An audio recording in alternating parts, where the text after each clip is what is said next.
put on my green ATL hat. Put on my green hat, boy. Y'all did. Oh man, what's going on? Let me check everything.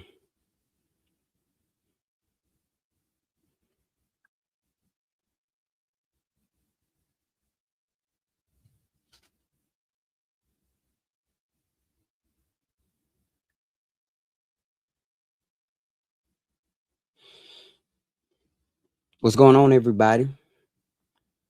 I'm just giving everybody time to check in. I'm actually back streaming again. My grandchildren gone home, man.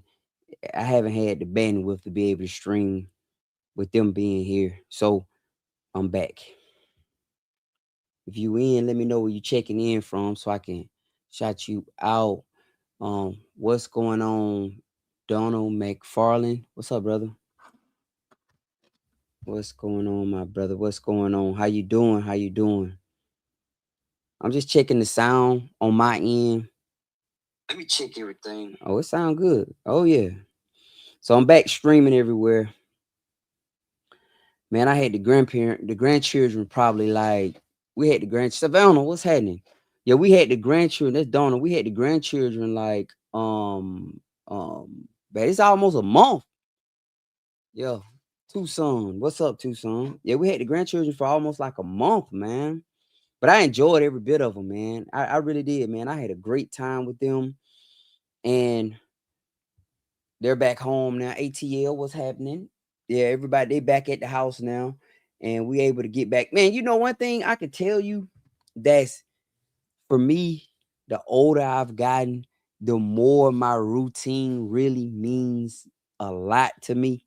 Um, I don't know, man. I that routine. If I don't, I may be on the spectrum, y'all. I ain't trying to be funny, but for real, I may be on the spectrum a little bit because if I don't have that routine, it kind of like throw me off a little bit. Like I don't know, man. I don't feel right. Like, yeah, I may be on the spectrum a little bit, y'all. Yep. Um, but good evening, Coco. What's going on? DeMarcus in North Carolina, man. What's happening in North Carolina? Um, yeah, so with my grandchildren not being here, Joyce, how you doing? Timothy J. Brown, what's up, bro? What's up, bro? Man, I'm doing well, man. I've been, like I said, I've had the grandchildren, a great time with them. Um, three of them was here, three boys. They all came from Indiana. Shout out to Tay, Cairo, Zara, um, Old Bay, and Amari. Call him Sweet Baby Ray Ray. Great time, man. Great time spent with them, but it just kind of threw my routine off. Mobile, what's happening? And I'm just getting back there today. I had to take grandmama to get grandmama a rental car today. They totaled her car out, y'all. So yeah, her car is a total loss. We working on that right now. They want to come pick it up. Copart. They want Copart to come pick it up tomorrow. Um, and then we got to go through the total loss department of the insurance company. And I told him I want to try to get it back. Cynthia in the house. What's going on, Baton Rouge?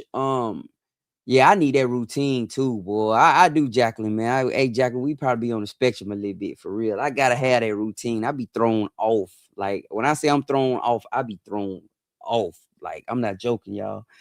Like I can function. I'm good. It's just, I just don't feel like the grass is growing like crazy. We getting rain every day.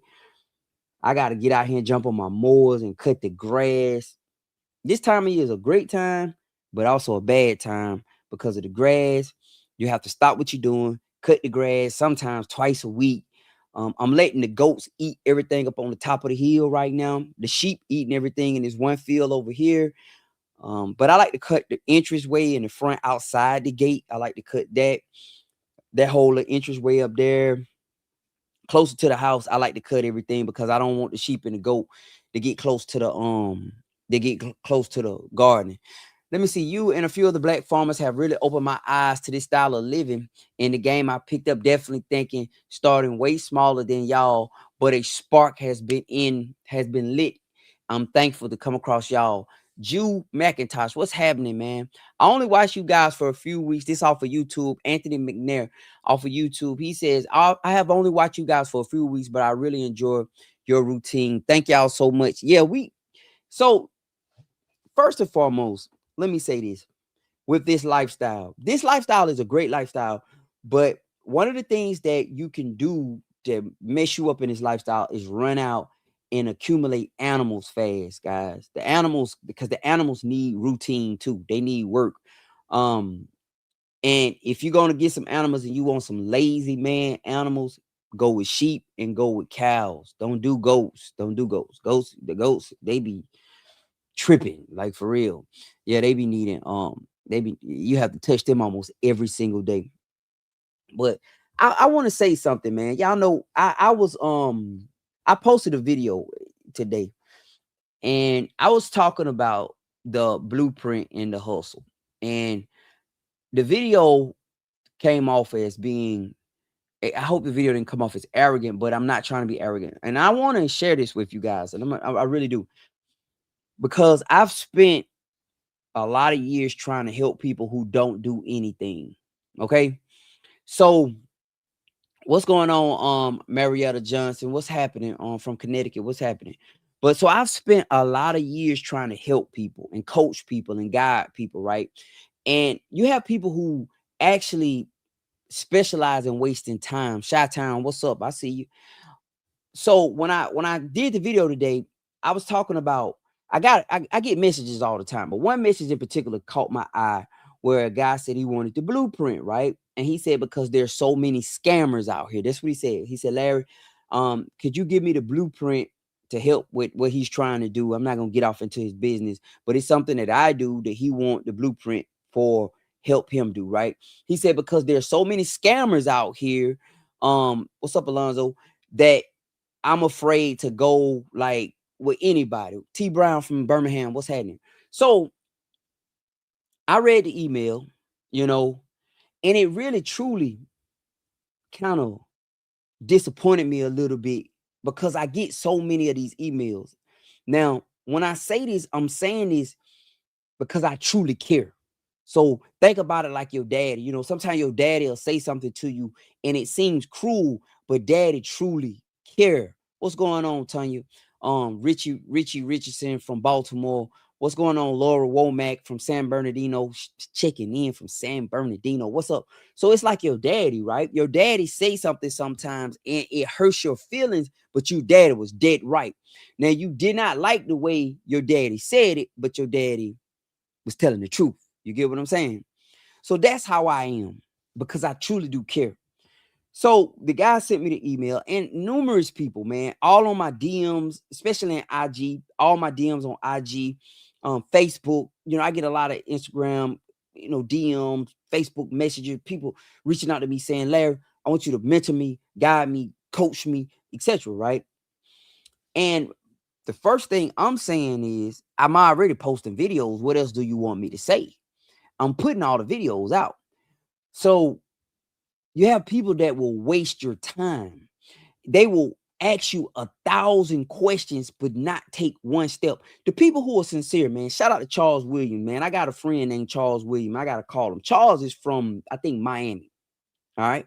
This is the perfect story. Listen to this story. Charles is from Miami. So Charles called me one day. He called me out the blue. He got my number, called me. He said, Larry, man, I want to talk to you. I was like, what's up? And we talked. He said, man, I want to swing by and see you. I said, really? He said, yeah. So I'm already kind of standoffish a little bit because I don't really invite people in that close because a lot of times people just want to pull off you, but they don't want to pour into you. They want to pull from you. So check this story out. So he hit me back. I'm kind of dragging my feet, not really responding like I supposed to. And he was like, man, I want to come by and see you, right? So I said, okay, cool. So he said, I'm in your town. I said, you in my town? He said, yeah, I'm down here at I'm at the Huddle House in your town. I said, really? He said, yeah. I said, okay, they do here, man. I'm trying to figure out what's going on with the dude. He said, I want to come by and see you. I told my wife, I said, all right, man, come on. I gave my address. Said, come on, come see me. Charles pulled up. They in a nice car, like a nice luxury car, like the kind of car you don't really want to be riding around down here. I think it was like a a Lexus truck or something, right? It's Mississippi. What's going on? Let me shout out everybody. Um, um, um, let me see. Juju. I'm just shouting out Mississippi. It's that Charlene Twin Dixon. What's happening? But Charleston pulled up. What's going on, Janice?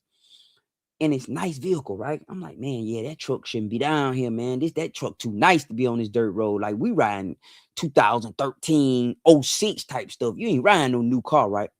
So he get out, he talked to me. He said, man, yeah, man, I want to talk to you. I said, okay. This what he did, man.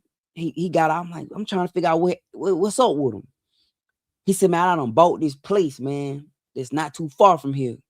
He said, man, I did this, did that. I worked this move, did that, and I bought this place, Larry, for cash over there. I paused then. I looked at him differently. I said, okay, so this a man of action right here.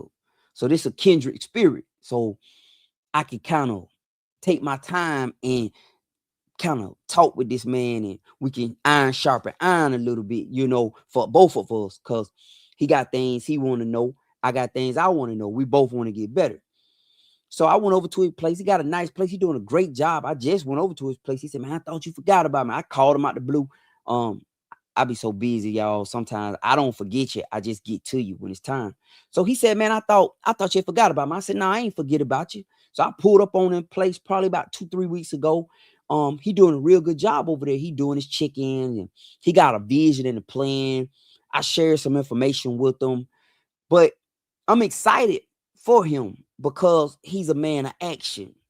So when you hear, so people like me, right? We spend a lot of time doing stuff, right? We spend a lot of time working and building. The worst thing you could ever do with this person, that's a good deal, Judy. Dallas, Texas in the house. The worst thing you could do is ask these people for advice and information and never do anything. Not just me, anybody. So if you're gonna go, what's going on, Black Pearl? So on a Black Earl on YouTube. So if you're gonna ask somebody who got motion, if you're gonna ask them for guidance and you want them, you got to start doing stuff, because that shows them that you're not wasting their time. That shows them you're serious. You have some people, man, just want to suck information off you. They want to ask the formula, but they'll never put it in process, right? They want the blueprint, but never start building. What I've learned is this, right? My blueprint ain't gonna work for you no way. You can take some pointers from me, you get it, but you're gonna have to develop your own thing, man. So this is what I say. I have a steak, like a beef steak. She has a steak. He has a steak. All these different people have a steak, right? What you need to do is take a piece of my steak, take a piece of their steak, take a piece of this steak, and what you want to do is you want to create your own ground beef and make your own hamburger patty out of it. You grind all that information up, figure out what works for you.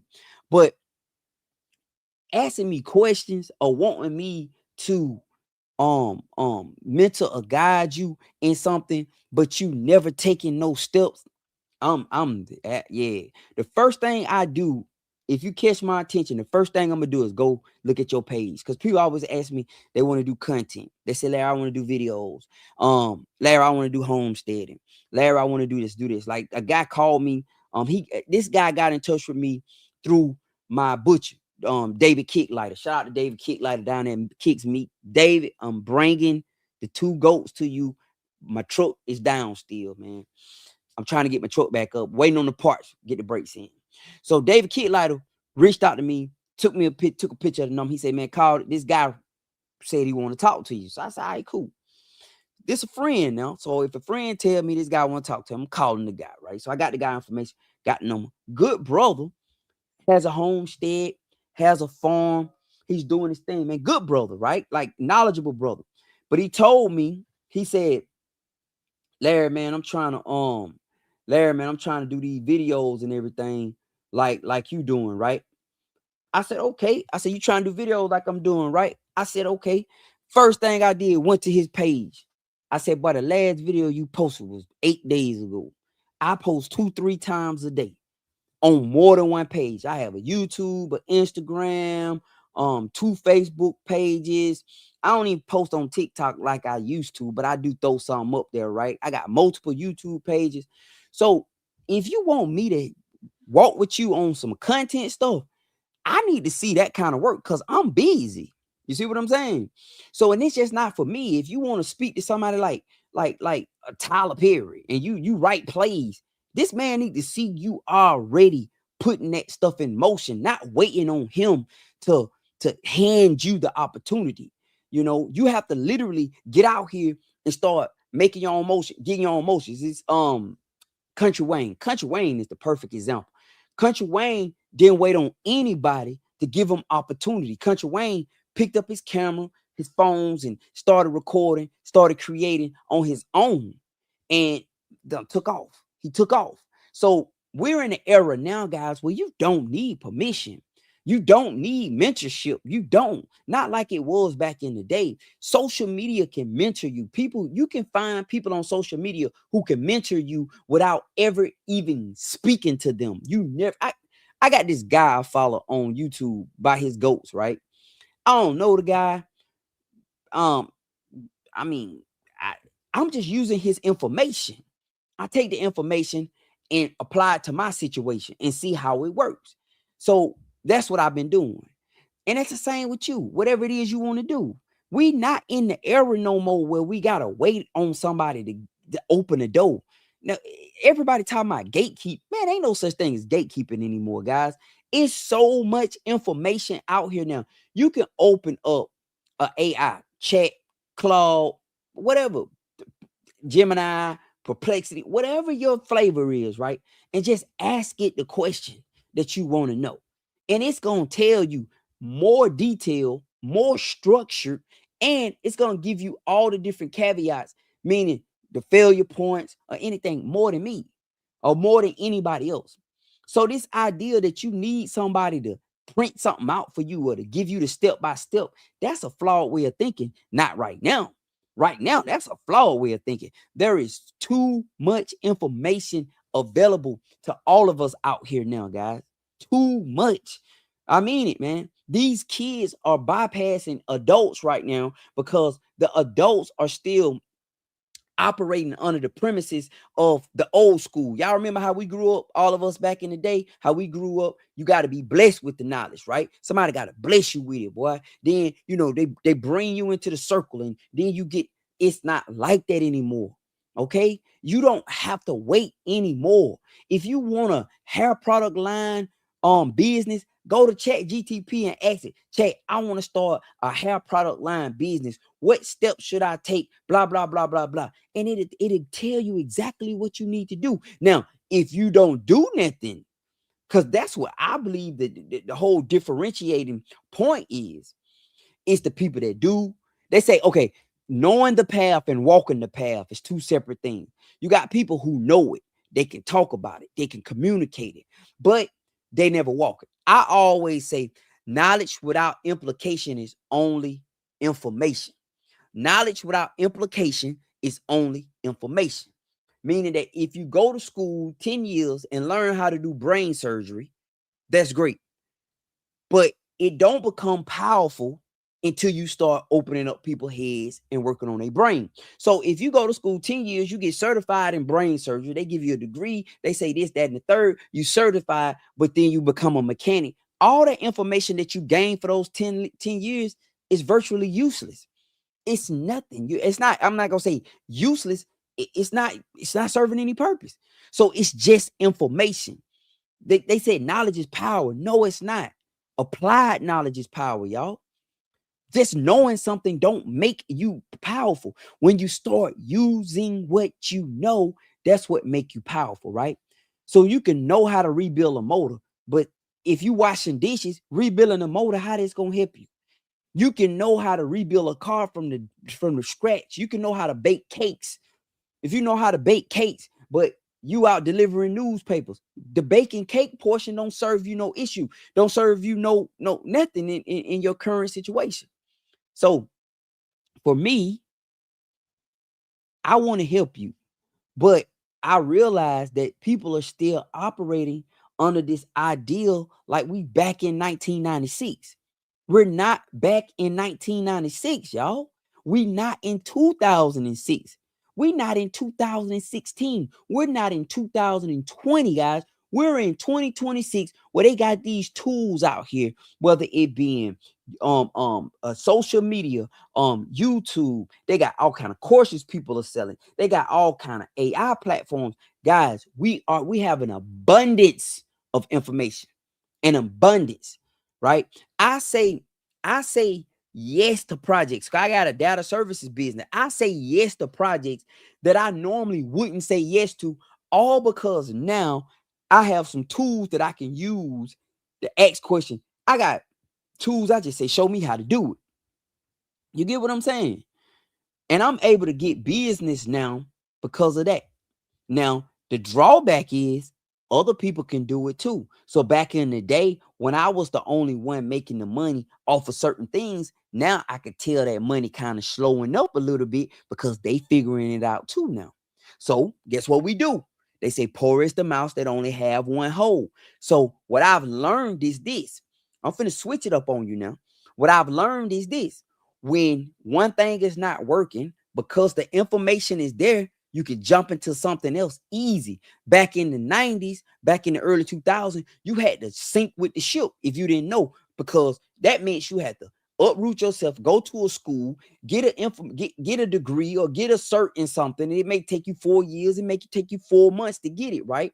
And it takes time. So people were scared of that change. Now, man, you don't need all that. You don't have to do that. You could become an expert in something, man, at home, in front of you, using this. You can become an expert at something. You get it? So what I'm doing now, and what I'm telling all y'all, man, all my people, listen, the information is there. If what you're doing is not working, shift, man. Going on to something else. I did this series a long time ago, man, called You Need a Hustle. And I used to post these videos every single day. Um, I'm gonna answer that question right there, William, because I know what I see the spirit behind me. So I'm gonna ask William asked me, have I learned humility? If so, explain that journey. The spirit behind it, I'm gonna check it, but I understand why. I understand why you need to hear this.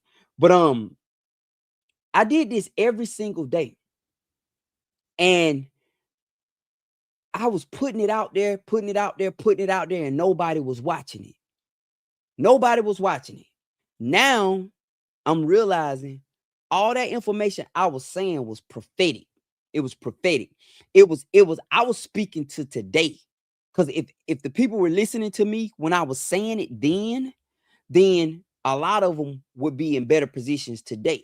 Because what I was saying then, it applies to today. Because so many people are losing their jobs. You got educated people can't find work right now. You got people with you got people who went to college 4 or 5 years that's in trade schools now. And that's what everybody should be looking at. If you're physically able to do it and you still young, got your mobility, you should look into possibly getting a trade if you want to change fields, right? So I was speaking to that then. You get what I'm saying? And that applies for now. It does. But I'm gonna show you. This guy said, "Have I ever learned humility?" Let me tell you something, and I'm gonna give you some real knowledge. Sincerely, never judge a book by its cover. Never judge a book by its cover. I've been through some tragic stuff, man. Tragedy, like serious tragedy, and we talking about from homeless on up.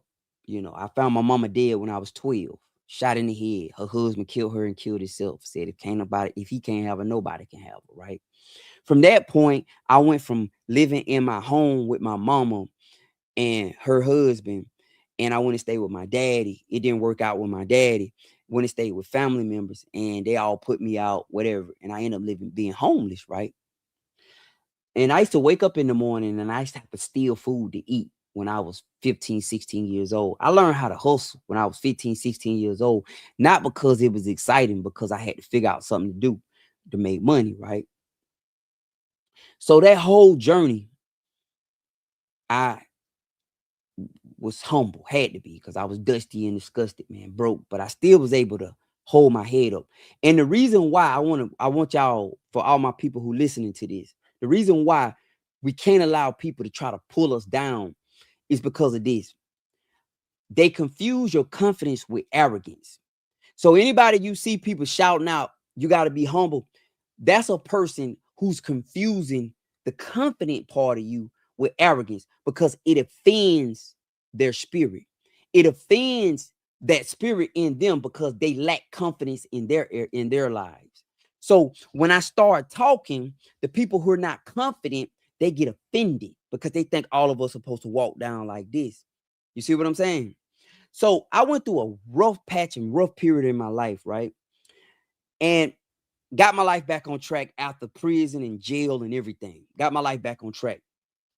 And I mean, when I say we've been down to the bottom and came back up, got my life back on track, started doing well, working well, did good. Then we're gonna fast forward to 21. Lost my daughter, right? Got my life going on track. Every time I started getting up and I started getting puffed up, God always made sure he knocked me back down. Don't get too beside yourself, right? Because even in those moments, I saw myself, when I look back, getting a little puffed up. So he's always knocked me back down. And I'm talking about broke down, crying, snot running out my nose down. I ain't talking about this play stuff. We talking about the real pain, like the real pain, the real, not the play pain. So everything fine. We going good. We start getting everything back on track, right? Move down here. Everything good, man. Business is booming. Everything fine. 2023 hit. Business slump. Tank. Went broke. If y'all saw that video when I posted when they was repoing my tractor, I made sure I showed that. So for this guy William right here, who I kind of feel like my confidence is bothering your spirit, but I'm not arrogant. Go watch some of my videos. You'll get a chance to see. I showed my tractor getting repoed to all my followers. I didn't have to do that. But the reason why I wanted to do that is because I wanted y'all to see that I'm no different than you. I'm no better than you. Don't think because I got this microphone and this camera, I'm better. No, I'm not better. And I don't feel I'm better. Okay. But I know who I am. And you would never confuse me about that. So back in the day, I used to give freely of myself to people who didn't value me. They didn't value what I was giving. So I stopped valuing me. I felt like I wasn't cut out to do what I'm supposed to do because I was taking my pearls and casting them before swine, right? I was throwing the knowledge that I had and all the gifting and the talent that I had before the swine, before the pigs. So that'll cause you to not value you because you're not in a place where you being valued. You get what I'm saying? They say, somebody talked about bottled water is $20 in one place, $10 in the other, $5 in the other, right? And somebody said that it's not the water that changed, it's the location that changed. You get what I'm saying? So if you are an individual and you in a situation and you're around individuals and around people who don't value, leave. If you, let's say a pastor, right? You got a church and you're trying to preach and you're trying to minister and you're trying to bring the people up and they're not valuing you. They comparing you to the big pastor. They telling you his sermons and you up there pouring your heart out to these people, trying to help these people, right? And they won't help, they won't pour in. I mean, you really genuinely care. Listen, leave. Find you a new group of people, whether you got to pick up a microphone and get on a camera. Leave, man. Go where you are truly valued. I say appreciated and not tolerated. Don't stick around in circumstances and situations trying to build up people who don't see value in you. But you're wasting your time, and that's your precious gift. God gave you that time. Every day we wake up and we have a new opportunity. That's a gift. You get what I'm saying? So I want to share that with you because I think we have a lack of confidence in our country, and it's on purpose. It's on purpose where people struggle with confidence. They don't make other men are intimidated by another man's confidence. Yeah, you see a man and they want to try to knock you down a peg. That's what they want to do. They want to knock you down to try to lower you to them. I ain't going. I'm not going. The reason why I'm not going because I know who I am. God has already shown me who I am. So you will never get me to doubt that. Ever. Ever. You know? So, and that's the encouragement that I have for everybody. You know, when you see me and you see me talking, I want you to go find some of my old videos. I want you to scroll all the way down on my page. Go to my YouTube page, the Larry B. Junior YouTube page. It's 4 views on some of those videos. It's no views on some of those videos. I'm up there struggling, trying to talk. Now, all of a sudden, I've been doing something a long period of time and have gotten really good at it, or I'm okay. And now people paying attention, but everybody don't nobody know about them 10 years of posting. Like I'm telling you, I've been posting for so long. You know, yeah, absolutely, man. So I just want you to remember that, man. I want y'all, everybody, to remember that. Don't go where you being accepted. You know, don't go where you just being people just like you nothing. There are people somewhere that will value you. You hear me? Now it may not be where you at right now, and what you have to do is you have to make your mind up that I'm going to go where I'm needed and valued and appreciated. And I'm not talking about the people who just value us because we got money and we have things. Don't confuse need with value. Because they need you don't mean they value you, guys. Okay? Somebody can need you, but as soon as they don't need you no more, they ain't studying you. Value means I want to be in your presence. I appreciate your knowledge. I appreciate you as a human, not what you bring to the table. I just appreciate you. I appreciate that your knowledge. I appreciate your insight. That's value. They want to be around you on a cold Tuesday. It don't have to be a sunny Saturday. You get what I'm saying? They want to be around you on a foggy day. It don't have to be a good shiny day outside for them to want to be around you. They want to be around you when you don't have nothing and they don't have nothing. They just want to be around you. They want to listen to the knowledge that you have, that your knowledge that you're sharing. You know, so don't confuse need with value, because a lot of us end up in situation with people who need us at the current moment, and then we get offended when they don't need us any longer and they switch up.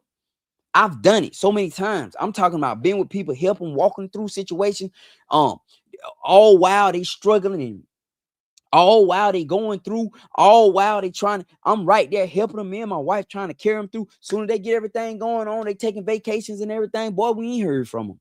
For real. I got friends right now. I got one particular friend right now.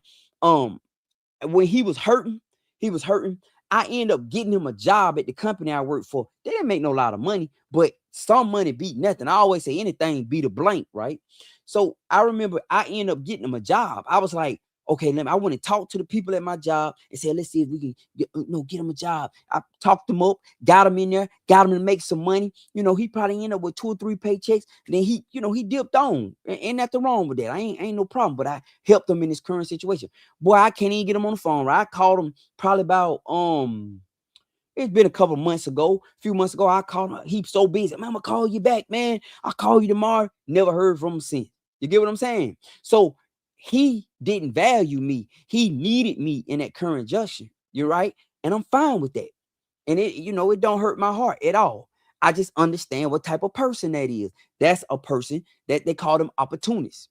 They float from people to people and they use people in their current situation. So whatever their current need is, they'll find a group of people that they can help them in their current need.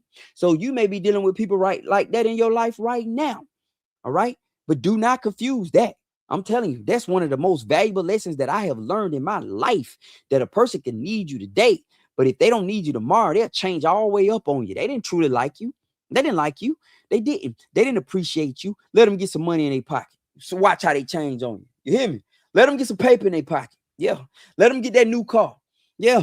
Let them get their own stuff and watch how they do. Oh, yeah. A tax return hit, boy, they started talking puffed up and everything. You're like, man, I was there.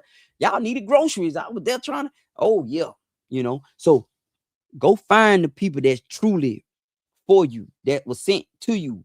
Don't keep trying to force these situations with these people who don't really, yeah, I mean, for real. And we see it in our families. We see it in our own children. We see it in our spouses, man. Right? We see it in our own children where you have given and helped and given and given and given them and help them and tried your best to pull them up just to have them switch on you, you know? So I just I just want you guys to understand that because we have a lack of confidence in this country. We've been beat down as a people. Like the people in this country don't seem to be confident any longer. The men don't seem to be confident. Like when I do stuff, it's always some dude saying, man, you be careful. I understand what you're saying, but also realize, man, hey, I'm not doing no dumb stuff. You just reading part of it. So if I show you something and you looking at pieces and pieces of it, don't jump to no conclusion talking about, hey, man, you need to be this and be that. What's up, honey? Which stand, babe? I don't my stand. Hold on, my wife in here. She coming to get my stand, guys. My stand over there somewhere, but I don't have your stand, baby. Yeah, I don't. But yeah, so yeah, she walking in here to get the thing, man. But yeah, man, go where you are values, guys. Go where you value. Okay. If you're trying to do something and that's your goal, that's your push, that's your actual driving point. All right, man. Listen, go first and foremost, develop your message, refine your message. You got to figure out what you have to say. You know, open your mouth and saying something of value is two different things. You got a lot of people talking, but they're not saying any value, right? So, open, you know, you got to refine your message. Gene said the number one enemy of black men is fear. I think every man is fear, my friend. Every man, not just black men, every man in our country. Yeah. Except the ones they was raised a certain way. They was raised not to be afraid. But I think so. You got to ask yourself, why? What is the advantage of having a country full of uncertain, ill, non-confident men, like not confident men? What is the value of that? I would think that the goal would be to make them confident, you know, to push them into confidence. I would feel like that would be the goal, but that's not the goal. That's not the goal. Like you see the women more dominant. You do. You see the women figuring stuff out. They just doing stuff. Dominant. Like for real. And the men are stuck, don't know where to go because they've been pumped full of fear. That man ain't lazy. That man's scared. He ain't lazy. He's scared of everything. He's scared. He's scared, man. He won't go out. I think laziness and procrastination is a sign of fear. For real. And it's easier for him not to do nothing than to fail at something. You know, the one thing that I can tell you 100% is when people are scared to fail, they ain't gonna try nothing. They'll never try anything. So that's the big thing. Scared to fail, scared to look stupid. Like, man, don't want nobody to laugh at them.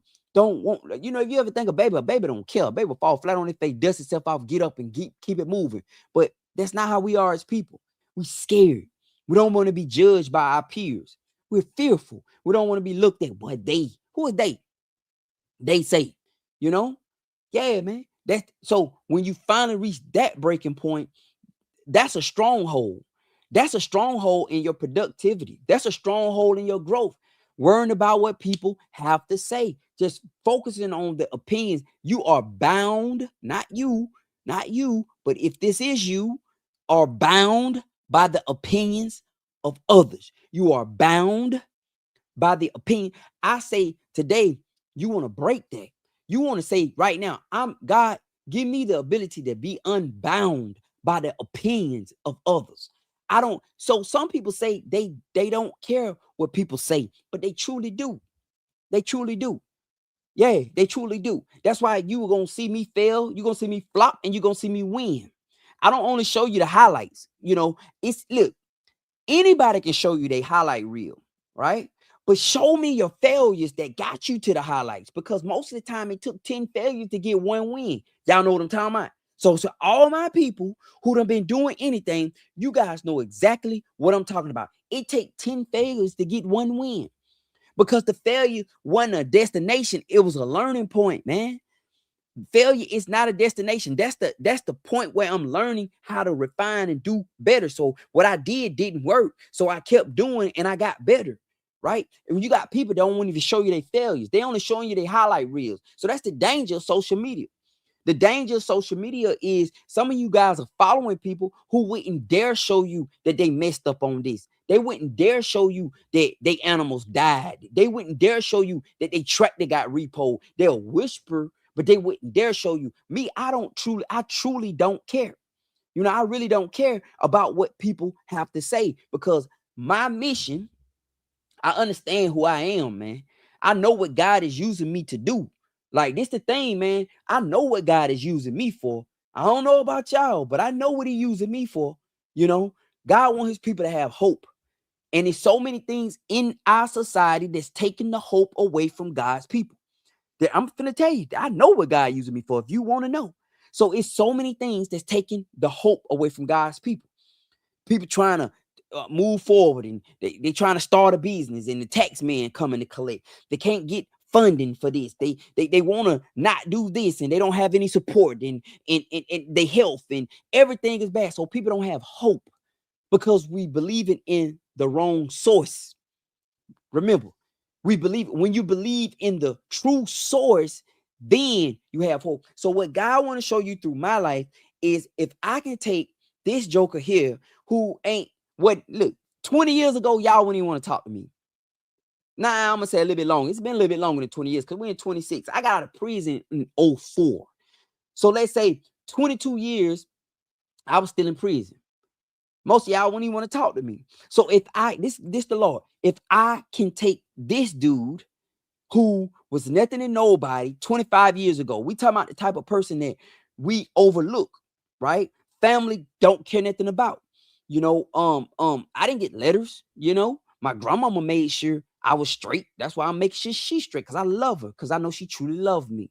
My sisters will send me something, but everybody I knew abandoned me. That's what's the expectation for me, because I was nothing. In my opinion, I was nobody. I fell again. And the only way I can get them to like me and love me again is I can make money. When I get back up on my feet, they'll be back. That was my ideal. But now God is actually using the broken, the once downtrodden, to actually give the people who don't have anywhere its worst background hope. Hope, guys. That's what God used me for. So when people say, Larry, you inspire me, I'm doing my assignment. I'm on my assignment, guys. While I'm on this earth, I'm gonna be used in that capacity. So all that stuff that I was taken through, that I went through, even when I took myself through, wasn't for my growth and development. It was for you. It was for you to see what God can do with somebody who don't have education. I don't have any formal education.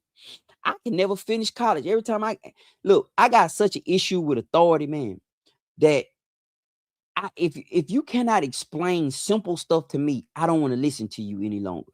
Like, if you overly complicate the simple, I'm done with you. My last professor, man, I told him, I said, look, I was making good money, man. My business was doing well. I got mad at the man because he making simple stuff overly complicated. And that's what a lot of confused people in their mind do. They make simple things complicated. Like, bro, we ain't got to do 5 of these. Why we just don't do 2? And keep it moving. So I end up falling out with him. I said, I'm done with this. I ain't wasting no more time with this, because I don't have time for that, right? So I'm not educated. I'm not overly educated. Well, not in the traditional sense. I have educated myself, read a ton of books, joined these little courses. I immerse myself in knowledge, right? I love Harry Potter. I listen to Harry Potter series. I'm a Harry Potter fanatic. Doggone, my daughter-in-law just gave me another book series that I'm listening to. I've read it, listened through it. Like, I like to read. I love that stuff. But God can use somebody like me to inspire thousands. You get what I'm saying? So thousands watch my page, right? I have 400 some thousand on Facebook, one page. The other page, I got 15,000. My TikTok, I got like 40 some thousand. YouTube, we got like 16,000, 17,000 on one page. I got like 2,000 other. Like Instagram moving. So I'm at about 70, 72K on Instagram. So all these people are listening to me and they're using my example as inspiration and hope. So that's my assignment. So I'm on it. I'm on it. I'm on my assignment. You hear what I'm saying? So that's what I'm on. So when you see me in front of the microphone, you see me in front of the camera, you see me doing all this stuff, that's my assignment. And I figured it out. And when we operate within that, that's when prosperity comes. Prosperity don't just come when we giving money or when we talking a certain way or when we do. No, when we operating within side of our God-given purpose, doors open. They shut and they open. But when it shut, it's because it's something in that moment that God need for his people. He need to use in that moment to help his people. That's it. So that's what I do. That's what I do. So I wake up and I pull these cameras out for that purpose and purpose alone. You got to give God's people hope. I'm not on here just to talk. You hear what I'm saying? So that's why I do that. So when you saw me lose my tractor, it's to give you hope. When y'all see any kind of down stuff that I don't have a problem, I'm not telling y'all about my daughter for sympathy. You know, that's not gonna fix it. She'll never be back. I'm telling y'all about my daughter because some of y'all are dealing with that and have dealt with that or going to deal with that, right? The death of somebody you truly love. And you're gonna need some inspiration to make it through. And I've had so many people tell me, Larry, man, I'm going through this, man. And man, I find your content so great because I know exactly what you went through and to see where you at right now. So in that moment, I was able to assist the Lord and to pull his people out of depression, to pull them out of hopelessness. You get what I'm saying? So that's what I'm doing, man. I'm walking in that purpose. That's it. You have a desire. So I'm gonna tell you something. And listen, you have a desire to do something, but the way God gonna do it may not be the way you want to do it. So you're trying to do it one way and it ain't working. It's not working because the purpose is there, but the methodology he gonna have to use, it's gonna be his methods. The purpose is exactly what you should be doing, but it's a methodology that's gonna have to shift. You get what I'm saying? That the way you going about trying to do it is gonna have to refine. It's gonna change. You know, like I said, if you go down and look at my videos, man, I got thousands of videos of me talking about this, talking about that, trying to give people guidance and hope and talking about this. Nobody watched them. Nobody watched them. Nobody watched them. But just as soon as I started opening it up and being transparent and showing people, because people are going through this, right? Showing people. And then they yeah. So that's one of the things, one of the things that I do, you know. That's one of the things I'm serious about. I am. I pull these things out. This is one of the greatest devices ever created. Mankind. This is not a phone, guys. This is not a phone. This is a studio. This is my studio. I have two of them. One of them 1 terabyte, one of them 2 terabytes. And I pull them out and I record. I use them. I capture moments. I do long form content all on my phones. Now I have GoPros. I have all these different cameras that I use, but that's what I do. Tim Jones said, "You are one good dude, man. Look at you, titles and position." He said, "People look at titles and position as people that made it. I love how you and your family live life under God's umbrella. Keep it up, confidence over arrogance all day." Listen, that's all I have, Tim. That's all I have, bro. I don't have anything else. I don't have a rich uncle. You get what I'm saying? I'm standing in the breakthrough. I'm standing in the blessing. That's all I have. Faith, confidence, and the work that God has already done, and the patience to wait on him to continue doing whatever it is he's gonna do. That's it. I got faith and confidence. And where I get this faith and confidence from, I got the resume. He's already done it. You know, I don't have to question. You know, all I had to do when they say when I look back over my life, yeah. So I'm standing in it. You know, that's all I have. That's all I have, my friend. And that's why I do what I do, like for real, because I know that. I know That's my everything. That's my source, right? And I won't be deviated from it. And I'm gonna walk in that purpose. I am. And my head is held high because I know who I belong to and I know what my assignment is. For real. Makes sense. And you too. You too. Yeah. But in order for you to reach this place, there's a shifting that has to happen within your spirit. Your confidence has to be built up. It does. Your confidence. And building your confidence is not an overnight thing. I remember I grew up in a family full of people that made you feel stupid. Can some of y'all relate to that? I grew up in a family with people who did their best to make you feel stupid. They wanted to make you feel stupid. If you open your mouth, they make you feel, and you can know what you're talking about. My family, this is how my family work. We got people in my family that don't know nothing and ain't did nothing but know everything.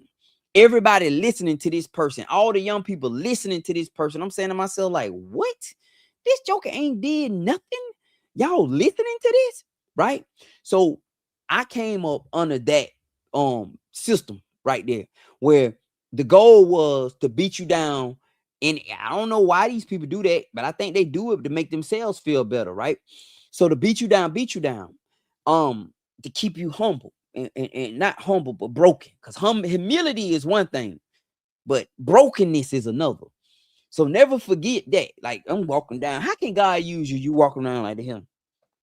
Everywhere you go, you can't even hold your head up. You won't even speak up because you scared.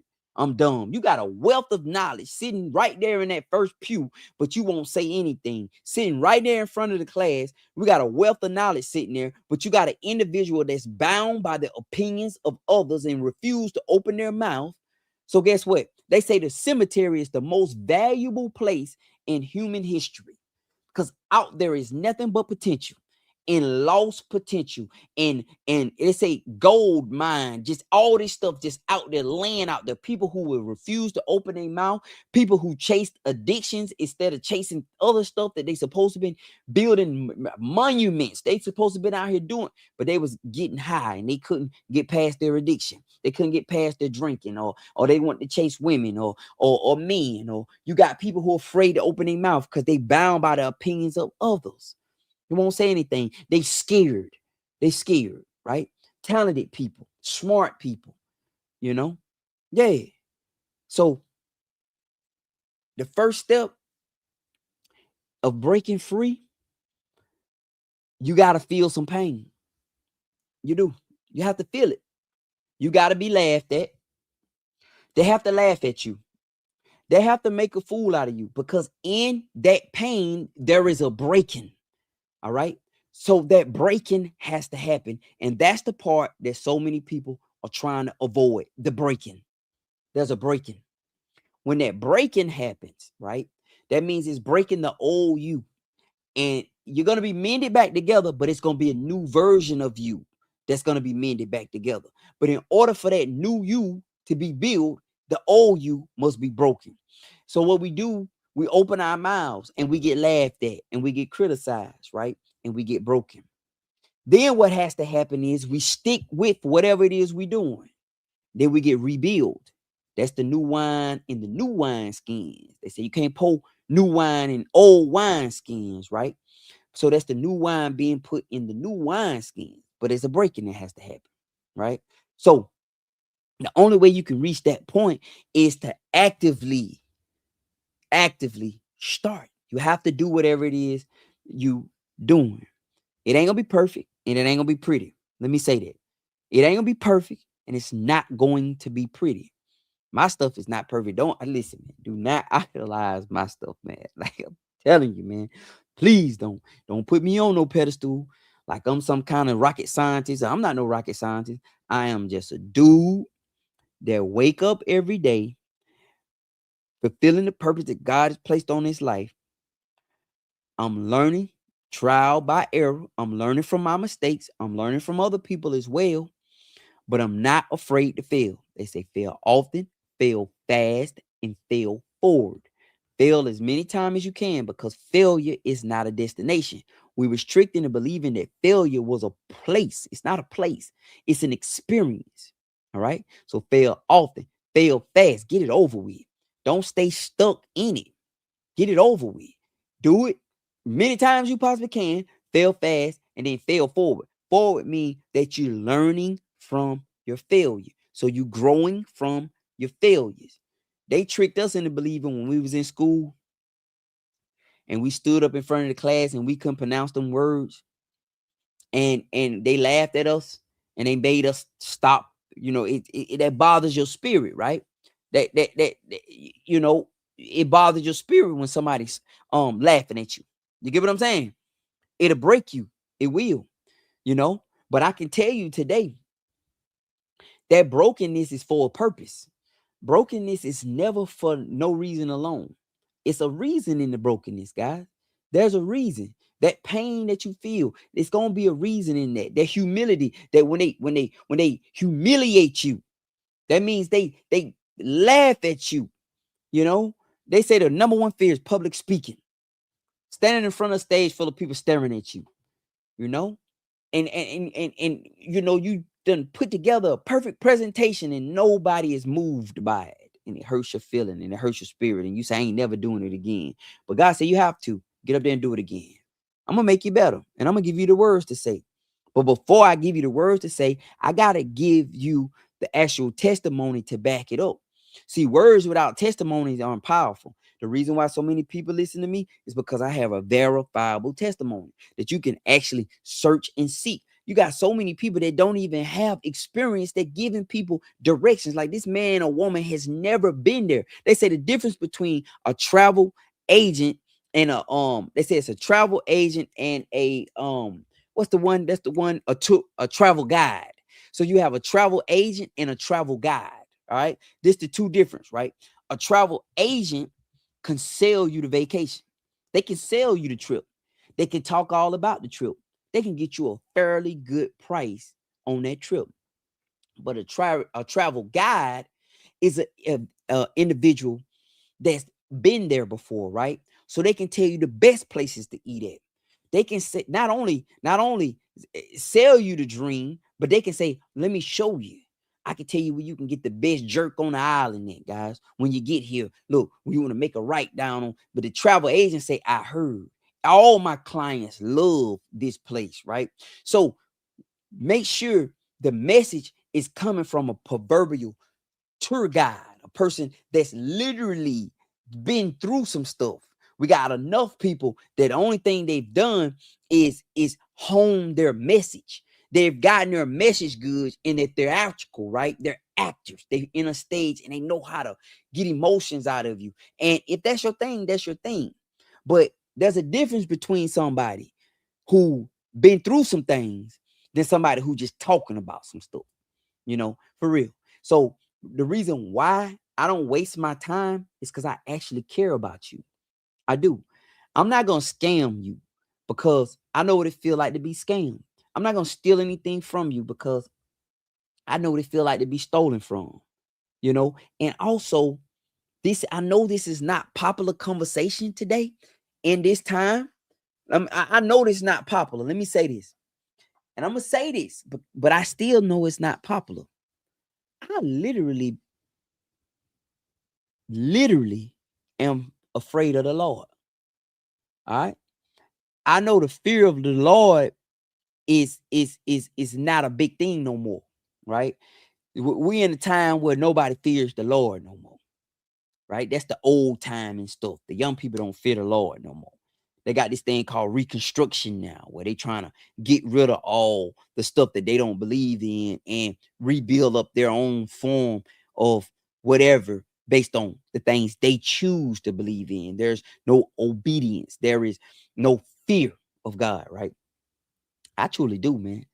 I absolutely do. I don't want the Lord to be mad at me. You know what I mean? So I say the Lord's Prayer every night. I say a regular prayer, then I say a Lord's Prayer.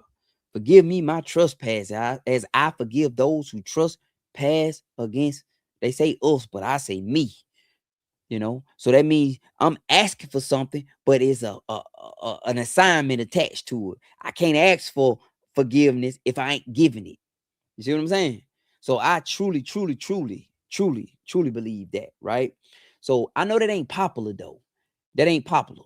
That's the narrow path now. Fear of the Lord is beginning of all wisdom, all knowledge, the fear of God, right? So that's why I, I'm not gonna scam you. I'm not gonna steal from you because I fear the Lord. I'm gonna tell y'all something. Let me tell y'all something. I don't care how up you are today. Listen to me. You better reverence and fear God at all points, right? And I know this ain't popular, but let me tell you something. Listen to me. Things can change just like this. You could get a call right now that'll change everything. I don't know if you ever experienced that, but I have. I'll never forget the day when they called me about my daughter. We was having a good day, regular day. I think I might have had me a bill too. Good day, smiling, kicking it. I get a call, and I never forget. It was Vaughn. Vaughn is my daughter's grandmama, Vaughnie. She said, Larry, Larry, Larry, Larry, Larry. I said, what's up? She said, KVD been shot. I said, KVD been shot. I'm thinking she okay. Like, who shot her? We don't know. You need to come down here. And I'm just driving down there, and she said it ain't good. I said, okay, I'm thinking she got shot in the chest. Maybe she gonna pull through. We go down and pray for her. I walked in the room, knew it. I said, oh my God. My granddaddy Norman came down there. He done seen a few things. He done experienced some pain in his life. He walked in. I'll never forget. And it's a believer now. It's a man of faith, man. This is not a disbeliever. He looked at me, put his arm on my shoulder, and said, you got to let her go. That's what he said. He said, you have to let her go. And at that point, I couldn't see letting her go. Like, it wasn't no letting her go. We were fighting. And then I remember the doctors coming in there when they found out I was her dad, because nobody told her them. It was a lot of people there. It was chaotic, man. Like, people were sitting out in the waiting room. It was crazy, man. It was a big thing.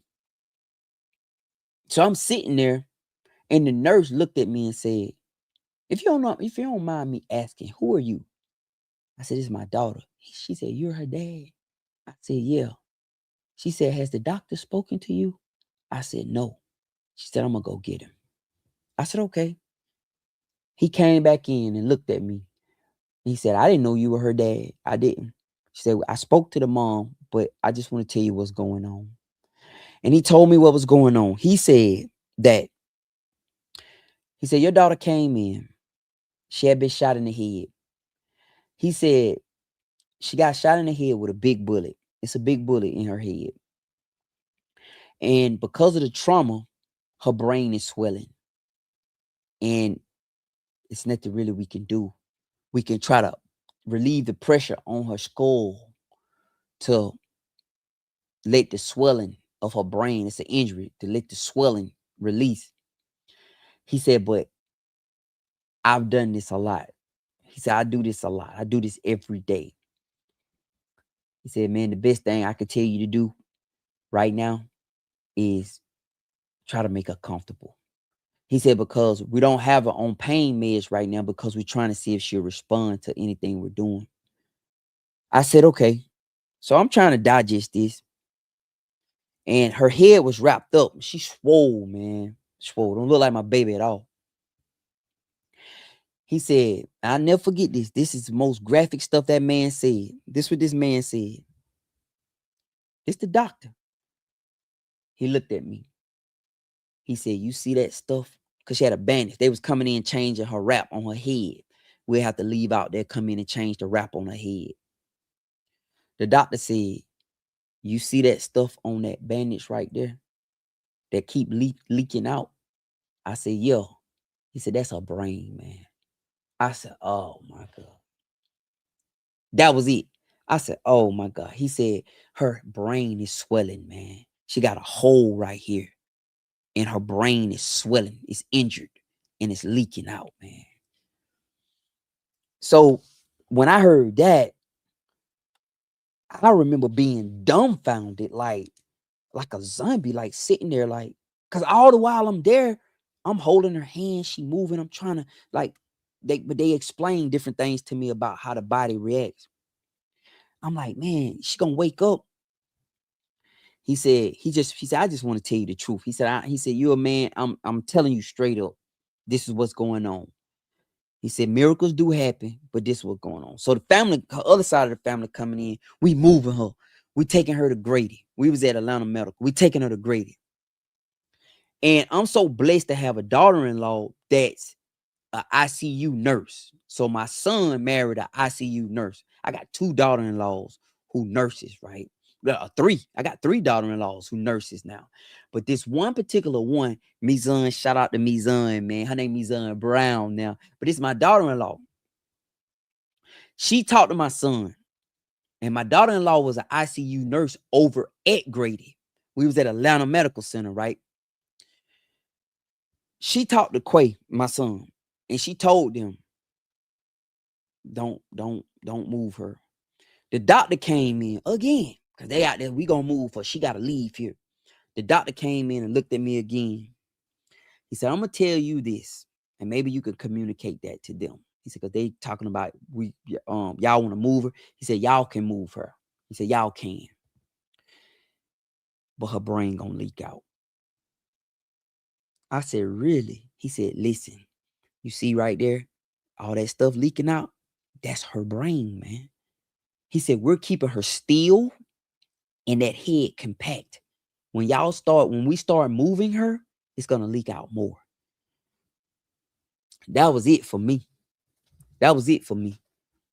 I talked to Quay, my son. I talked him to Quay. I said, Quay, this what the man just told me. He said, okay. And I had to decide to pull her off that machine to see if she was gonna make it. So in my lifetime, I've pulled 2 people off the machine. I pulled my dad off and I pulled my daughter off. All right. So when you talk about pain, I watched both of them take their last breath. I watched my daddy take his last breath, and I watched my daughter take her last breath. And I found my mama dead. It's a dude shot my mama in her head. You hear what I'm saying? Same way my daughter died, my mama died. So I had to make that choice and decision to take KVD off that machine. And I remember sitting there, and I had to. I said, we got to. And it was a little pushback. They didn't want to do it. And that's why Quay stood tall with me in there. Quay did. Quay stood tall with me in there. He did, man. That boy stood tall with me, because I know he was hurting too. Both of them were hurting. I done cried so much, boy, I couldn't cry no more. You hear what I'm saying? He was a little stoic, but he cried. But he was trying to be strong. He said, we got to. We took off.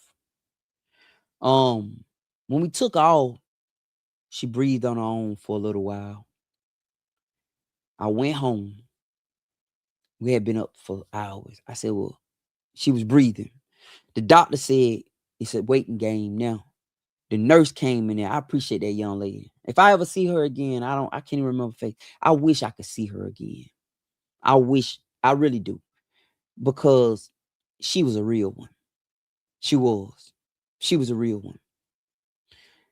She said she got young lungs and a young heart. They're going to beat for a while because they're young and they strong. I said, okay. So I went home. I said, let me go home, take a shower, get a little rest. We'll lay it down and try to come back in the morning. I mean, it's crazy. When I say it's crazy, y'all, I cannot communicate how crazy life was then.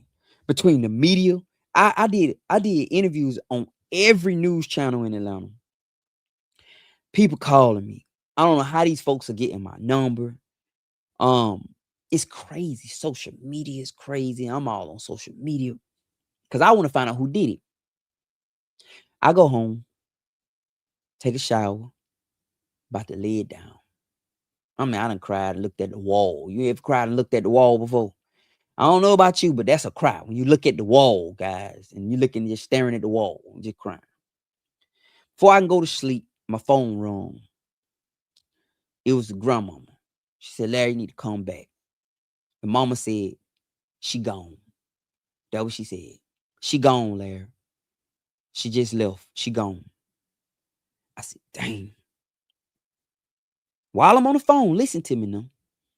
She gone, Larry. I dropped my head. Said, dang, I wanted to be there with her. Hold on, she back. She coming back, Larry. Hold on. She coming back. Wow, she back. You know, they excited. That right, girl, you fight. KVD, you fight. I'm on my way. Larry, you need to come on. I'm on my way. I told my wife, I said, let go. She back. When they called me, the machine had flatlined. While I'm on the phone, she back. You know, that was my girl now. Gave me pretty hell, but that was my girl right there. You know, she was crazy about some Larry, for real. But we fought. We fought, boy. But I think because we were so much alike, that's what I realize now. I can look back on her and see how much she was like me, you know. So I jump in the car, fly back down. I'm in Stone Mountain. I'm flying back down to Atlanta Medical Center. I get down there. We fall up in there. All the fanfare is done. The waiting room was packed when it first happened. When I say packed, I mean packed. Literally. The people coming up want to see her. People want to bring flowers. I mean, the security staff at the hospital, because she worked for Allied Security, the security staff at the hospital came down. I mean, it was crazy, man. They got security, man. 8, 9 securities coming up there to block people. They trying to get back in the back. It was crazy. I'm back there trying to keep the peace. Y'all need to relax. They're acting a fool. About to act a fool in the doggone ICU waiting room. They took because they won't let nobody else in. Because they keep fighting to get in. Everybody want to come in. Everybody want to see all the friends. You know, when something happened, young people. So I come back. When I get back down there, ain't hardly nobody there. It's probably about 2 or 3 o'clock in the morning. We go in the back. She breathing on her own. This is no joke. And I don't know if y'all ever experienced nothing like this, but I ain't ashamed to admit this, okay? This is no joke. The Lord says she waiting on you. She waiting on you, man. I mean, I know she waiting on you, man. I reached over and grabbed her hand. The Quavers came in the room. I grabbed her hand and I said, it's okay, KVD. You can go. It's okay. That's what I said. I said, it's okay. You can go. So I'm holding her hand. And how my daddy died, this the same way she died, because their heart rate started going up really, really high. Like, I don't know what that is, but they start going up really. My daddy did the same thing. It started going real high. Then it boom. That's what happened to her. So when I was holding her hand, because I had went through what I went through with my daddy, I witnessed his heart rate going up. I seen hers going up. I was watching it. It just kept going up. It kept going up. It kept going up.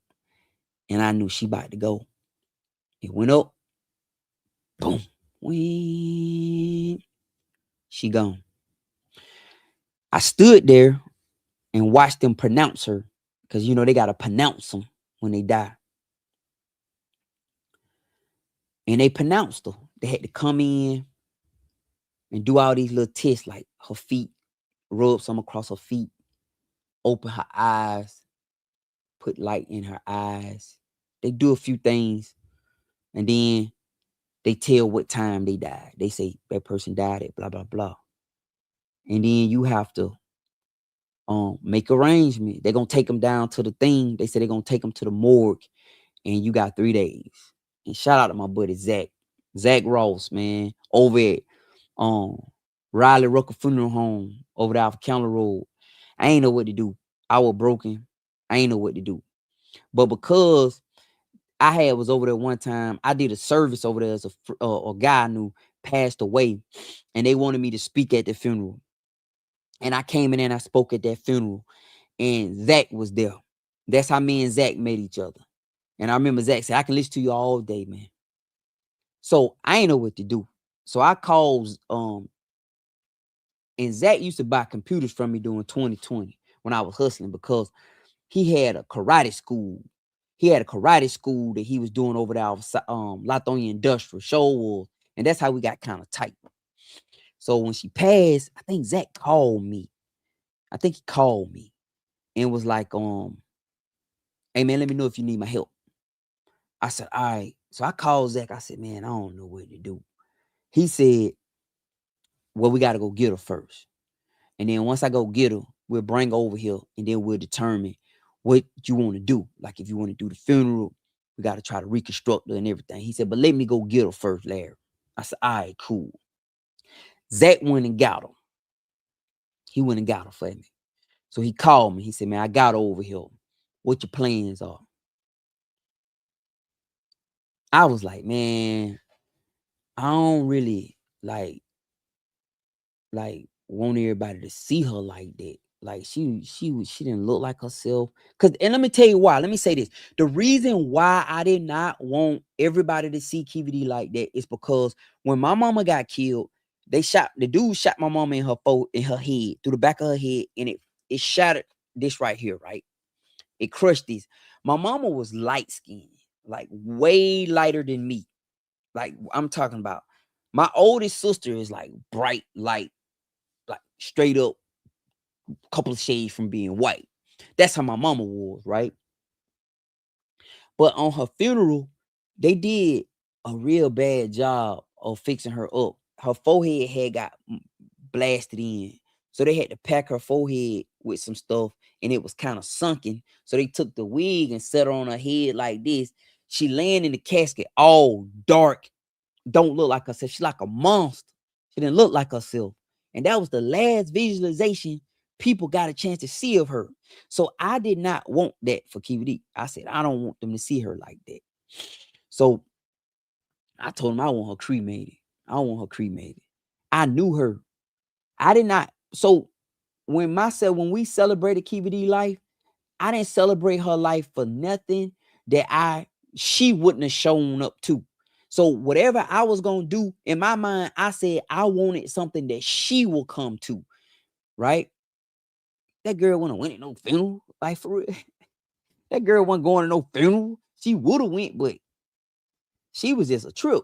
But long story long, because there wasn't no short. Long story long, all that right there is for me to help you.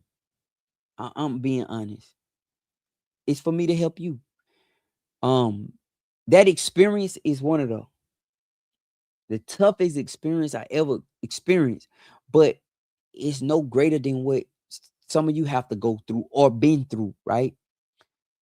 So we have those shared experiences, so we kind of bond with each other a little bit. So when I speak to you, you know I'm speaking from a place of knowing, like the knowing, like this individual knows some things. Because I'm gonna tell y'all something. Let me tell y'all something. Pain will teach you some things that comfort never can teach you. You hear me? Pain.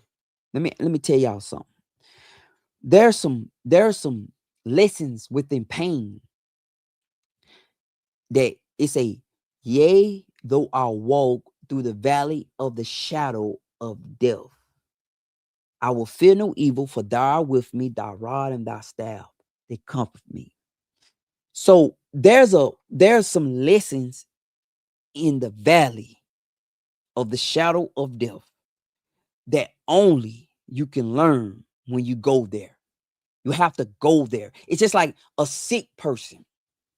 A sick person can teach you about health. It's some things that sick people know, people who have been sick before and came out of it. Boy, some things that they know and things that they appreciate that a healthy person never. It's like a broke person, a person who lost all their money.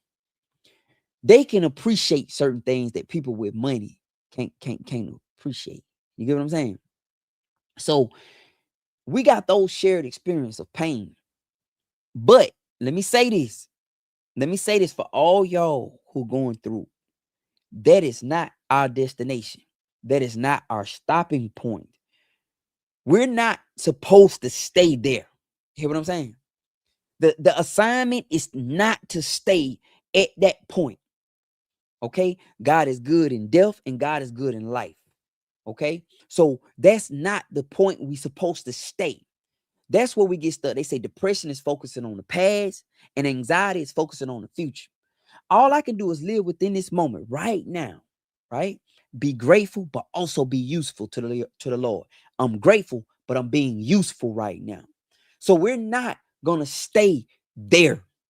We're not staying in the death of my mom. We're not staying in the death of my dad. I saw both of them dead.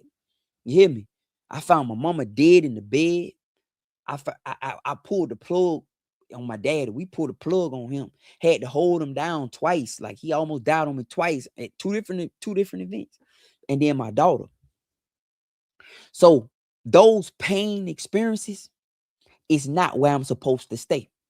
Right? That's not the destination. That's the building block. The building block to where we at today. So we're in a whole different place mentally and spiritually than where we were 20 years, 25 years, 30 years ago because of the things that we done been through. All of us, right? You too. Not just me, you. You've been through some stuff or you're getting ready to go through some stuff that you don't know you're about to go through. That you're about to go through. You hear me? You know, don't take everything being fine as being okay. That's why we pray. We pray God hold us, man. Protect us from the seen and unseen. Y'all hear me? From the seen and unseen dangers. Hold my mind. You know, shield me, guide me, protect me. You know, every day. That's my plea because I know at any moment I can get a phone call. I can get a diagnosis, right? People who live their life outside of that don't understand that. So there's no fear from God. They don't fear him. They fear the diagnosis. They fear everything, but they don't fear the Lord. They don't understand that the Lord is what's holding them. I know that. So when brother said, have you ever been humbled? Oh boy, humbled. Listen, humbled. That ain't the word for it, boy. You know, pain, boy, break you all the way down. Somebody said their mom was a victim of a home fire. I pray for you. For real. I pray for you. Do what you can. They got a GoFundMe link in there. Do what you can. You know, that's what we did. Somebody told me, they said they wanted me to do a GoFundMe for my daughter, right? And this is what I said. They said, we want to do a GoFundMe for your daughter. I said, I ain't doing it. I'm not gonna do it. And this is not out of pride. This is not out of arrogance. But I'm her daddy, right? And it was my duty to ensure everything was gonna be seen out all the way through the end. As a man, I felt good about being able to see it all the way out. As a man, I did. You know, with my daddy, as a man, I was able to see it all the way out. Like, see it through. Zach again, over there at Riley Rucker. Now it wasn't Zach that time, it was another lady. They did my daddy. But I was right there, putting everything together for us the preparations and arrangements, you know, all that, you know. My granddad, I got a chance to see him all the way through. You know what I mean? But yeah, y'all. Yeah. Hold my mind, shield me, guide me. That right, Danielle. You definitely pray, Danielle. Shield me, guide me, protect me, hold me, Lord. Shield me from the seen and unseen danger. Don't be too proud. Don't be too prideful for that prayer right there. This for all y'all. You know, don't be too proudful for that prayer right there. That prayer right there, you need to ask the Lord, shield me, guide me, protect me from the seen and unseen, God. I'm grateful for my health, God. I'm grateful for you holding my family, Lord. You holding my children, my spouse. I'm grateful for it, Lord. Thank you. You know, like this something we done got so conditioned as people that the fear of the Lord. So as the people lose the fear of the Lord, God remove his hand. That's why the young people are dying early now. There's more. We got all these scientific breakdowns, right? All this stuff. But what it is the fear of the Lord is removed. God is removing his hands from the people because they don't fear him any longer. They don't fear him. You know, us. We don't fear him no more. I can live my life like I want to live my life. That's not real. Okay. I mean, you believe what you want to believe. But I know what my source is. I know what's holding me. All right. So that's my encouragement for everybody who will listen to me. Like, let me be a little bug in your ear. They say, wide is the path to destruction. Narrow is the path to our salvation. It's going to be narrow. So that means it ain't going to be many of us that take it. Because it ain't enough room anyway. There ain't enough room no way. You know? But that's where it all begins and ends with me. Okay, so when you see me do a video, I don't care whatever you see. I don't care if you see me fixing my truck. Understand, the beginning and the ending of everything I do is the fear of God. Walk in my purpose. Being it, I want to give God's people hope. I don't have to know. Let me say this, and I'm gonna let y'all go. All right, it's 10:59. I need to let y'all go. I don't have to know proper scripture to be of use to God. You don't have to go to seminary to be of use to God. See, that's where they started confusing everything. What they did was they took it back to the time before what they called a Reformation. That was a Reformation where the Catholic priests and everything felt like only the enlightened people, the people who was well taught, well learned in the scripture, could translate the word of God, could minister the word of God to people, right? That's what they felt. It was in a certain language. And then you had this movement, they call it Reformation, where they started translating it in different words, right? Where anybody can read it, you know. So I'm sorry, y'all, but we got almost back into that again. Well, the learned people, the so-called theologians, told the people of God that they had to go to school for 6 years to minister the word of God. The Bible is good, right? We want to minister the word, but they say we overcome by the blood of the Lamb and the power of the word of our testimony. See, we already done overcame by the blood of the Lamb, but see, the word of our testimony is what you relate to. See, I can read "Thus is thou" in the King James version, and it just don't connect to your spirit. But when I tell you about the time that I prayed and prayed and prayed, and at the time this happened and that happened, and he had his hand and guided me through, and I could tell you about the outcome of how this happened and the protection and guiding him, shielding me in the middle of it, and I'm out here living any kind of way and didn't even care if I lived or die, and I couldn't even kill myself because God had his hands on me because of this moment right now. I was not allowed to kill myself 20, 30 years ago because of this moment today. You hear what I'm saying? That's the testimony that people can relate to. People can relate to that. So they can identify with what you're saying because that's happening to them. So we got away from that and we got into this mindset that the people who minister the word of God got to be theologians. No, they don't. They don't have to be theologians. A theologian cannot connect with Daquan down on Price Street in Atlanta, who's struggling with a heroin addiction. What a theologian gonna connect? How's a theologian gonna connect with him?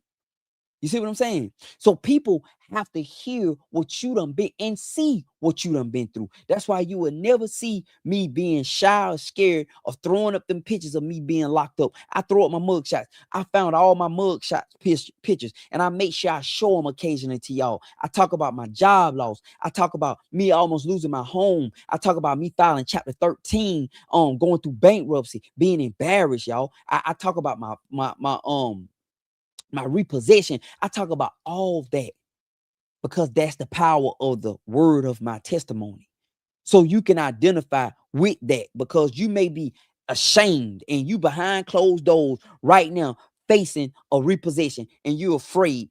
Go find my repossession video. God gave me 9 months later, gave me the cash to go buy me a tractor. I was ashamed, y'all. The man, I was hiding. I didn't care about losing that tractor. I just didn't want my neighbors to see the tractor going down the road. I was gonna lie. What happened, man? I had to send that tractor back, man. He had to get some mechanical issues on it. Now that tractor was repossessed. But 9 months later, I had enough cash to go buy me one. You hear me? That's the power of the word of my testimony. And yours too. We got enough theologians, right? We got enough people who can dissect the Greek and the Sadducees and all this stuff, the Pentateuch and all that. We got enough people that can do that. Let them have that. Just tell somebody what the Lord has done for you, all right? On basic terms. I didn't have money for lunch last week, and all of a sudden I got a refund check from my insurance company. Come on, come on, come on, come on. You ever got a check out of nowhere? I don't know about y'all, but I have. You ever got a refund or a rebate on something, and that money hit just on time? You didn't have enough gas money, and then you got a rebate. Oh boy, I have. I don't know about y'all. That's the stuff people need to hear, because they sitting there the same time, don't know how they gonna pay for stuff. They gotta have hope and belief in something other than this system, because this system is taking it away from us. They don't want us to have hope in the Lord. The systems want us to believe in the government and political parties and these motivational speakers. That's what the system want us to believe in, guys. The system don't want us to believe in the Lord. That's outdated. That's old. You believe in that old stuff? That's nothing. That ain't real. That's what they want you to believe. That ain't real. That's nothing. Why are you even putting your faith in that? Believe in science, believe in the medical profession, believe in doctors, but don't believe in the Lord. But it's somebody right here and right now who the doctor done told that they couldn't cure, who's still here today. It's somebody here right now, alive right now today, who the learned people, the people who educated, studied their bodies and looked at them and said, "Nah, you ain't gonna make it," but they here right now today. You hear what I'm saying? So that's what people need to hear. They need to hear that testimony. I don't know ins and out of scripture. I can't break down the Bible, man. I can't tell you all what 66, these 66 books of this, and I can't tell you all that, man. I cannot tell you what order they come in. I can't tell you this, that. I can't, but I can tell you what happened. We were hungry, right? I was homeless. I was nothing and nobody. They told me I wasn't gonna be able to do nothing. Nobody believed me. I was not gonna be nothing and nobody. Oh, but God had the final say. You hear what I'm saying? So these are the words that God's people need to hear from us. That's what gives faith and hope. All right. So you go to bed tonight with the faith and the hope that, listen, I may not know the scripture. I can't quote them from front to back. But what I do have is real world experience. Y'all know experience overrule education, right? You know that, right? In the workforce, they will give you preferential treatment if you got 15 years doing something over somebody who has 15 years of education, right? Experience trumps education. You making break it down and dissect it. You read about it, but I've been in the trenches. I know about it. So when you got experience, that experience will trump education. You get it? So they told us our experience was nothing. Their education was everything. That's not what the word of God say. They say we overcome by the blood of the Lamb and the power of the word of our testimony. That's what it says. You're not going to confuse me about it. You're not going to tell me what the Hebrews say, all that. You do that. You focus on that. All right. So that's what you do. You sleep on that tonight, man. Walking in that hope and faith that you know what? God got me. How do I know he got me? Because, boy, look at the track record. Look what he done pulled me out of. You may not know where the next one coming from. Don't worry about it. That ain't your job to provide it nowhere. They say the battle, sometimes you just got to show up to the battle because the battle is not mine. It's the Lord's, right? You hear me? It's Larry, man. Listen, I'm going to go. I want y'all pray for me. I pray for you. You hear what I'm saying? Every night before you go to bed, pray for me.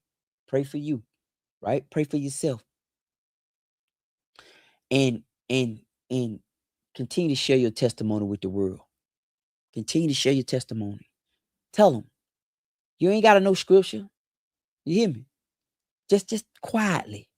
When they talking about this and talking about that and they don't know, say, well, yeah, I had babies out of wedlock too. And I didn't know how I was going to feed them children. You know, I can help you a little bit I can, but I don't have much. But the Lord provide and has provided for me. So I know he'll provide for you. Brother, I've been in jail before myself. I ruined my life myself. I know what that's like to get out here with a checkered past and ruin my life and want everybody to give me an opportunity, but they don't want to give me an opportunity. But God says, just follow me. I got you. Follow what I got for you. Watch this. That's what the Lord is saying. Watch this. I got you. Watch this.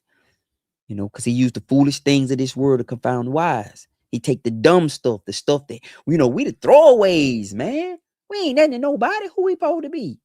You get it? Who we supposed to be? Who are you? I said, watch this. We out, man. I appreciate y'all for joining, rocking with us tonight. Every last one of y'all. Thank the Lord for your life. Lord, protect me, guide me, shield me from the seen and unseen. Hold my family. Keep your hand on my loved ones, Lord. Thank you for my health, for protecting my health, God. Thank you. We right now we cast out any sickness that's developing and growing in our bodies right now, God. We denounce it right now in the name of Jesus, right now. You hear me? Right now. You know? Yeah. We thank you, Lord. All right, y'all. We out. I love y'all. I hope I've been an inspiration and hope for you tonight. And I hope the videos are inspiration and hope for you. Because that's what they're for.